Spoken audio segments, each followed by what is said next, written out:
Hi అండి, నమస్తే. నేను మీ Shravanthi. Welcome to Shravanthi Foods. ఈరోజు మన వీడియోలో చూడబోయే రెసిపీ వచ్చేసి టేస్టీగా ఉండి చాలా ఈజీగా చేసుకునేలా చేపల పులుసును ఎలా చేయాలో చూద్దాం. ఇలా ఓసారి ట్రై చేసి చూడండి, టేస్ట్ చాలా బాగుంటుంది. ఇప్పుడు దీని ప్రాసెస్ ఎలానో చూద్దాం. ఇలా 1 కేజీ చేపలను తీసుకొని కట్ చేసుకున్న తర్వాత ఇందులోకి అరవక్క నిమ్మరసాన్ని వేసుకొని ఇలా బాగా చేపలకు పట్టేలా కలుపుకోవాలి. తర్వాత వాటర్ పోసి శుభ్రంగా నీచు వాసన లేకుండా బాగా కడుక్కోవాలి.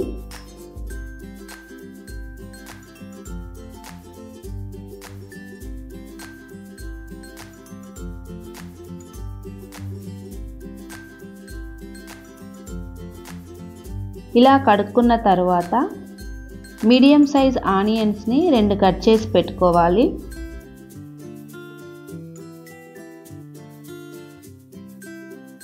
అలాగే 2-3 చిన్న ఆనియన్స్ని ఇలా రోట్లో వేసి దంచుకోవాలి. ఈ విధంగా మెత్తగా దంచుకున్న ఆనియన్ పేస్ట్ని ప్లేట్లోకి తీసుకోవాలి.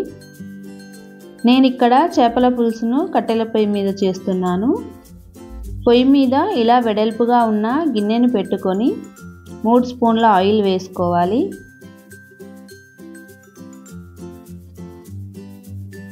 ఆయిల్ వేడైన తర్వాత కట్ చేసి పెట్టుకున్న ఆనియన్స్ని, దంచి పెట్టుకున్న ఆనియన్ పేస్ట్ని వేసుకోవాలి.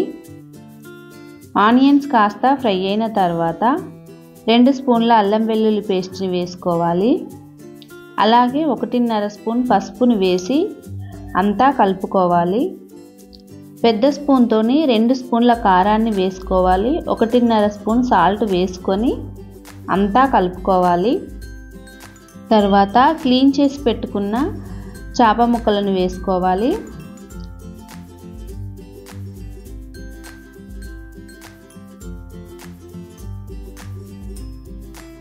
గరిటెతో కలపకుండా ఇలా క్లాత్ సహాయంతో ఈ విధంగా అనుకోవాలి. ఇలా ఉప్పు కారం అంతా ముక్కలకు పట్టేలా అనుకొని 2 నిమిషాలు మగ్గించుకొని తర్వాత పులుపును బట్టి చింతపండు రసాన్ని వేసుకోవాలి.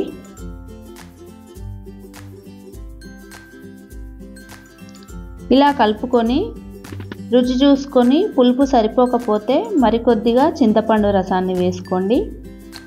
ఇలా చింతపండు రసాన్ని వేసుకున్న తర్వాత చేప తలకాయను వేసుకోవాలి. అలాగే 1 రెమ్మ కరివేపాకు, కొద్దిగా కొత్తిమీర వేసుకోవాలి. మూత పెట్టి 10-15 నిమిషాలు ఉడికించుకోవాలి.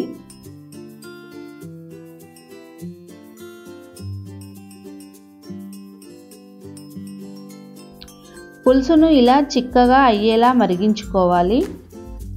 తర్వాత ఇందులోకి 1.5 స్పూన్ జీలకర్ర మెంతుల పొడిని వేసుకోవాలి. ఇలా ఓసారి కలుపుకొని 2-3 నిమిషాలు ఉడికించుకుంటే సరిపోతుంది. అంతే అండి, ఇలా అన్నంలోకి వేసుకొని తింటే చాలా టేస్టీగా ఉంటుంది.